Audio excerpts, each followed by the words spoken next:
Um, Welcome to yet another edition of the Offside Musings. My name is Oke Ndibe. I will soon be joined by my co-host, Emeka Onyagwa. Today, we'd like to focus on the role of the judiciary in Nigerian politics.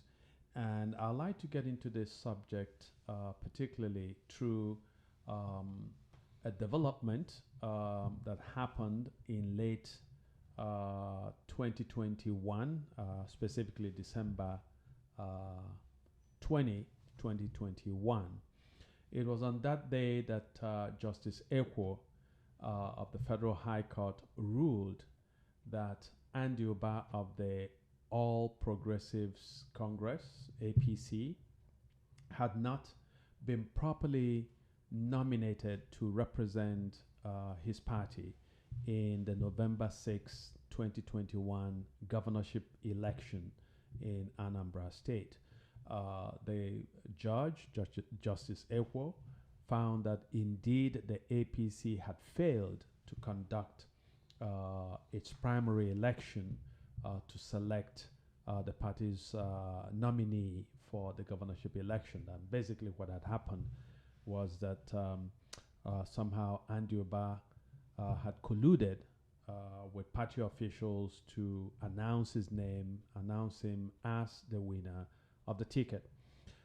Subsequently, Judge Moralu, who was one of the candidates, went to court demanding that Andy Uba's ostensible nomination be nullified, a judgment that the court granted. Judge Moralu also asked that the court order the APC to return the money fee that he had paid for his nomination, to buy his nomination form, and that was 22.5 million naira. The court ultimately ordered the APC to refund Judge Moralu that fee. We think that this is a wonderful development because anybody who has followed Nigeria's history will know that there is a history in Nigerian politics, that there is a history of political parties, political party officials having what amounts to an illicit feeding frenzy every election season. Typically, what they will do is to set very exorbitant nomination fees for any candidate who aspires to any political office. And they will collect these fees from a bunch of candidates who are able to, some of them, I understand, even borrow to pay for these highly exorbitant fees. And then on the day of the nomination itself, the day that the party is supposed to hold either a delegate primary and open election, the party henchmen will just take money from the highest bidder and announce this person as a winner of the nomination. And typically, all the candidates who had been disinherited, basically defrauded, duped by the party, are respected to be good party men. And in Nigeria, what that means is just, suck it up, do not complain, because perhaps in future you'll be the one who has the most money to bribe party officials, and so it'll be your turn to get the nomination ticket. Or perhaps you'll be lucky to have what they call political godfather, usually an actor, negative political actor who has deep pockets, who will be able to call in his influence or perhaps advance the money to party officials to ensure that you are announced as the winner. So all of that impunity was going on from 1999 when Nigeria returned to what was then called its nascent democracy. But in 2015, a lawyer in Anambra State that I've written about, a man called Chike Madekwe, decided to challenge this criminal behavior, this mob-like impunity by the political parties. So Chike Madekwe wanted to run for the senatorial race in Anambra State on the ticket of the People's Democratic Party, PDP.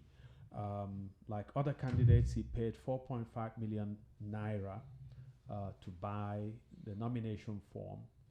On the day of the so-called primaries, he and most of the other candidates were in the hotel where the event was supposed to happen.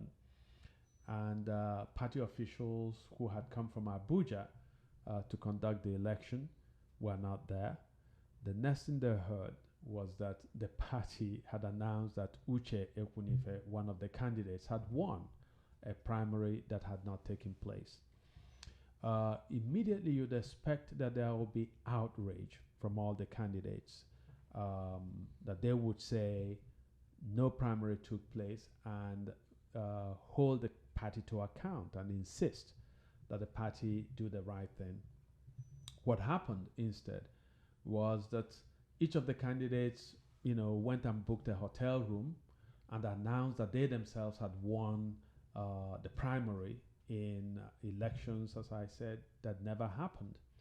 So it was only Chike Madekwe who refused to participate in this theater of absurdity, the party. And in his lawsuit, he used the legal principle known as money had and received for a failed consideration. So what it means typically is that you had paid money to somebody who had received it, and the person had promised you some consideration to do something for that money that was received, in this case to hold a legitimate, proper primary election. And so if the person does not hold that primary, then is a failed consideration. And so Chike sued the party, and ultimately Uche Ekwunife, the ostensible winner of the nomination, joined the case, sought to join the case as a party on the part of the defense. But the Justice O. Goodluck of the Federal Capital Territory High Court ruled on December 5, 2017, that indeed the PDP had failed to do the primary, and he ordered the PDP to refund Madekwe the 4.5 million. So the argument here is that this kind of courageous judgment by the judiciary, and at any rate this kind of ethical attitude by defrauded politicians, is what it's going to take to clean up the internal political processes of our different political parties. So that's part of the subject that we're going to be looking at today. We're also going to be looking at the whole idea of the amount of money the political parties charge candidates is simply a scandal. And so does this eliminate the best candidates who don't have that money to turn over to political parties? So stay tuned for today's conversation with Emeka Onyeagwa. Thank you.